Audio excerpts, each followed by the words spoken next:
Prepare o seu coração. Ouça agora uma palavra de vida. Daniel, capítulo de número 3. Nós leremos do verso 10 até o verso 19.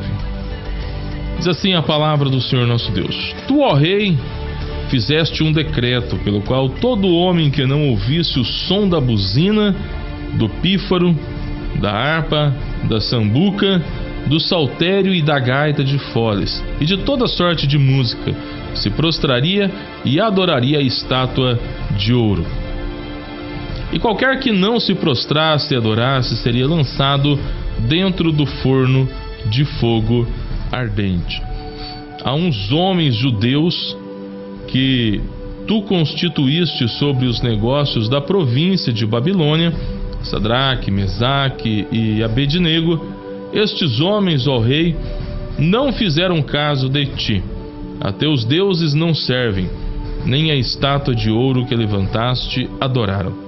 Então Nabucodonosor, com ira e furor, mandou chamar Sadraque, Mesaque e Abednego, e trouxeram a estes homens perante o rei. Falou Nabucodonosor e lhe disse: É de propósito, ó Sadraque, Mesaque e Abednego, que vós não servis a meus deuses nem adorais a estátua de ouro que levantei. Agora, pois, se estáis prontos quando ouvirdes o som da buzina, do pífaro, da guitarra, da harpa, do saltério, da gaita de foles e de toda sorte de música para vos prostrardes e adorardes a estátua que fiz, bom é.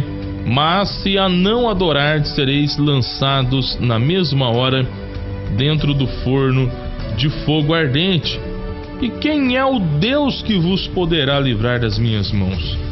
Responderam Sadraque, Mesaque e Abednego e disseram ao rei Nabucodonosor: Não necessitamos de te responder sobre este negócio. Eis que o nosso Deus, a quem nós servimos, é que nos pode livrar e nos livrará do forno de fogo ardente e da tua mão, ó rei. E se não, fica sabendo, ó rei, que não serviremos a teus deuses, nem adoraremos a estátua de ouro que levantaste. Louvado seja Deus pela sua santa, bendita e gloriosa palavra. Há muitas pessoas que acreditam que ter fé é acreditar que determinada coisa ou determinadas coisas vão acontecer de forma irrevogável. Não, isso vai acontecer em nome de Jesus e ponto final. Não se pensa na possibilidade de que aquela certa coisa pode não se concretizar. E aí o indivíduo fica com aquele pensamento positivo: vai dar certo, vai dar certo. Não, alguém pega e coloca assim: não, mas e se não acontecer? Não, está repreendido em nome de Jesus essa palavra contrária. Mas como assim, meu querido? E se não for da vontade de Deus que determinada coisa aconteça? Não, pastor, mas eu creio que vai acontecer. E agora, por que você crê Deus tem que realizar? Será que isso procede da palavra do Senhor? Eu vejo aqui 3 homens cheios do Espírito Santo. Eu vejo 3 homens aqui, verdadeiros adoradores, verdadeiros cristãos, talvez muito mais crente: ah, pastor, mas verdadeiros cristãos antes de Cristo. É isso mesmo que eu estou dizendo, no sentido de seguir os princípios. O escritor da carta aos Hebreus vai falar a mesma coisa a respeito de Moisés, né? Que ele contemplou o Cristo, né? E por isso foi obediente. Mas como? Se Cristo nem tinha nascido, né? Mas é no sentido dele ter obedecido à vontade de Deus, de ter vivido exatamente aquilo que Jesus ensinou no Novo Testamento. E estes 3 jovens aqui tinham essas características. Pelo que é interessante que muitos crentes hoje têm confundido fé com otimismo, fé com pensamento positivo.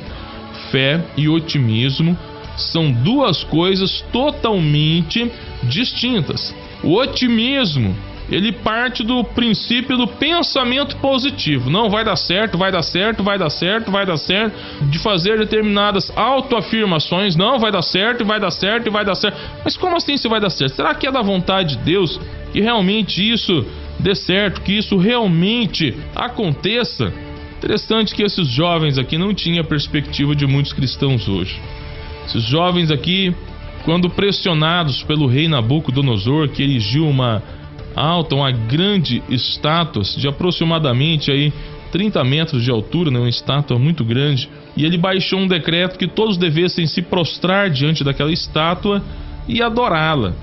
Mas esses 3 jovens, como eram fiéis a Deus, ao único Deus verdadeiro, genuíno, todo-poderoso, eles não se dobraram, naturalmente não se dobraram, porque o compromisso deles não era com o homem, mas era com o Senhor, seu Deus. E eles não tinham nada por mais precioso do que servir ao Senhor, do que ter a presença do Senhor na sua vida, do que fazer a vontade do Senhor em suas vidas. E quando questionado, né, alguém foi lá, alguns homens foram lá, né, no linguajar aí, na gíria da juventude aí, são o X9, né, foram lá os dedos duros, né, e apontaram os 3 jovens. Olha, tem uma galera aí, tem uns jovens aí, ó, tem um pessoal aí que não quer se dobrar diante da tua estátua não, rei. Como é que a gente faz com esse pessoal? E foi o senhor que baixou um decreto: se não se dobrar tem que morrer. E agora, o que o senhor vai fazer? Manda chamar esse pessoal.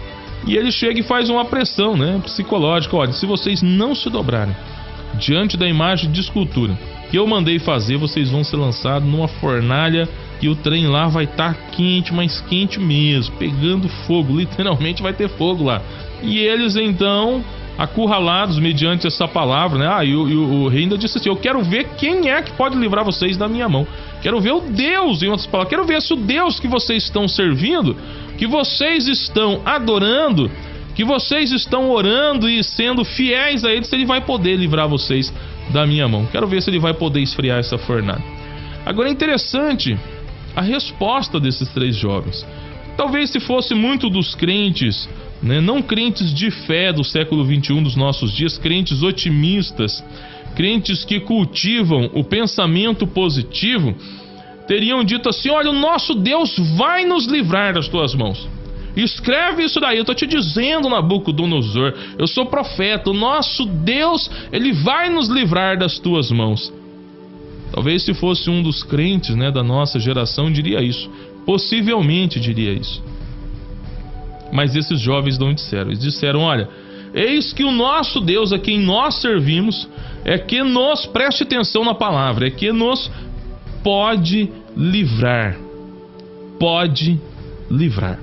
Veja bem, não é que eles não acreditavam no poder de Deus. É claro que eles sabiam que Deus tem todo o poder para apagar aquela fornalha, para fazer ela cair por terra, para desmanchar, para fazer o que ele quiser. É claro que eles criam totalmente no poder, na onipotência do Deus que lhes serviu. Todavia, eles disseram no verso 18: e se não, em outras palavras, se Deus não nos livrar, e se não, fica sabendo, ó rei, que não serviremos a teus deuses, nem adoraremos a estátua de ouro que levantaste. Aqui eu tenho a verdadeira expressão de fé. A verdadeira fé, ela não exclui a possibilidade de algo não acontecer, porque a verdadeira fé, ela não tem nada a ver com otimismo. A verdadeira fé, ela não tem nada a ver com o pensamento positivo que o mundo prega, que o esoterismo prega e que tem entrado dentro das igrejas evangélicas. Tem muitos crentes que tem muito mais a ver com o esoterismo do que com o cristianismo. Não estou criticando, não estou pregando no sentido assim de querer difamar, alguma coisa nesse sentido, o esoterismo. Mas eu não creio no esoterismo, estou defendendo o cristianismo, sou cristão, né? Embora eu respeito o esoterismo, todavia não acredito nele, assim como eles também não acreditam no cristianismo. Mas eu estou defendendo aqui uma doutrina cristã, uma doutrina bíblica. A Bíblia deve ser a nossa única regra de fé e de prática, de conduta na vida do crente, na vida do cristão. Então é interessante que eles não desconsideraram a possibilidade de virarem churrasquinho naquela fornalha. E se não, em outras palavras, se Deus não nos livrar, Ele tem todo o poder. Mas se Deus não quiser nos livrar, fica você sabendo, ó rei, que nós não vamos nos dobrar diante da tua imagem de escultura. A verdadeira fé, ela não depende que Deus opere um milagre. Eu fico decepcionado, eu fico entristecido, para não dizer revoltado, quando eu vejo alguns crentes contando certos testemunhos. Não é testemunho, É testemunho, um testemunho muito triste, onde certos crentes dizem, né, que receberam um milagre depois de chegar diante de Deus, né, e falar: ó Deus, né, senta aqui, Deus, que eu tenho que conversar com o Senhor, porque se o Senhor não fizer isso, hoje é meu último dia na casa do Senhor, porque eu não vou mais ser crente, coisa de natureza e tal, e eu quero a minha bênção, porque eu sou dizimista, porque gente, tenha dó.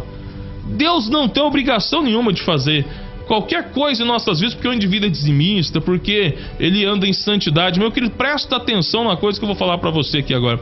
O que nós fazemos ou deixamos de fazer não acrescenta nada em Deus e nem diminui. Minha santidade só vai ser benéfica para mim mesmo. Se eu andar em santidade, se eu ficar longe da prostituição, isso é bom para mim. Eu vou estar longe de doenças venéreas, a minha família vai ser preservada, eu vou ter uma boa reputação moral na sociedade. Isso é bom para mim, isso não acrescenta nada em Deus, nada. Deus não vai ser mais Deus porque eu ando em santidade, meu querido, isso é bom para mim. E Deus não vai deixar de ser Deus se eu me entregar ao pecado, isso vai ser ruim para mim. É problema meu. É isso que Jó defende no seu livro, eu não recordo agora o capítulo e o versículo. Ele vai dizer: se você for bom, se você for mal, se for pecador, o que pode acrescentar isso ao Senhor? Nada.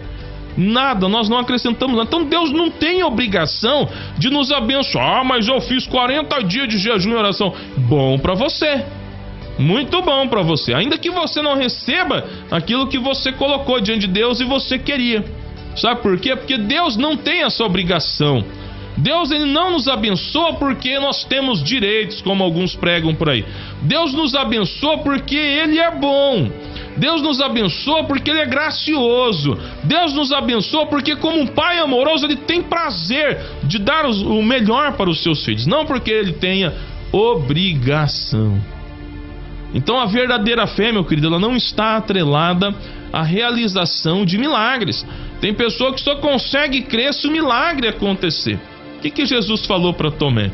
Olha, Tomé, porque você creu, você viu, você creu, bem-aventurado aqueles que não viram e creram. Então, felizes são aqueles que veem sem crer. A verdadeira fé é aquela que crê para ver, não vê para crer. Ou espera que algo venha a acontecer de fato. Se não acontecer, ele se frustra. A verdadeira fé, ela sempre vai considerar a soberania de Deus. Você já ouviu falar em soberania de Deus, com certeza, né? A verdadeira fé, ela considera a soberania de Deus. O que é soberania, pastor? É a livre agência de Deus.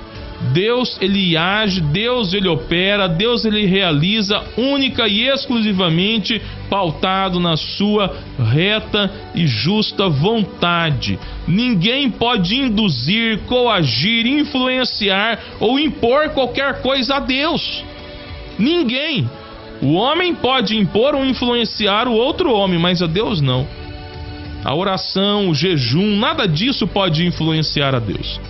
Isso nós devemos fazer, porque será bom para as nossas vidas, porque Deus exige de nós, mas não que isso possa influenciar ao Senhor. Então a verdadeira fé, ela considera a soberania de Deus. Deus pode ou não fazer. Se Ele quiser, Ele vai fazer.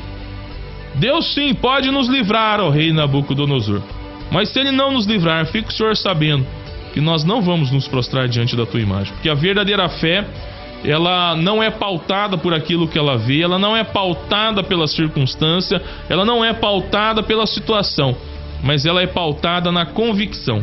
Se Deus quiser nos livrar, glória a Deus por isso. Se Deus não nos livrar, nós não vamos perder a fé nele, não vamos deixar de servi-lo, não vamos deixar de adorá-lo, não vamos deixar de engrandecer o seu santo nome. Essa é a verdadeira fé. Quem sabe você tem vivido essa fé deturpada, que na verdade nem é uma fé, é um pensamento positivo. Até agora você não tem sido um crente, porque você não tem tido fé. Até agora você tem sido no máximo um esotérico, que exercita o seu pensamento positivo, que exercita o seu otimismo, que nada vai além dos incrédulos, daqueles que não têm a mesma fé que a gente.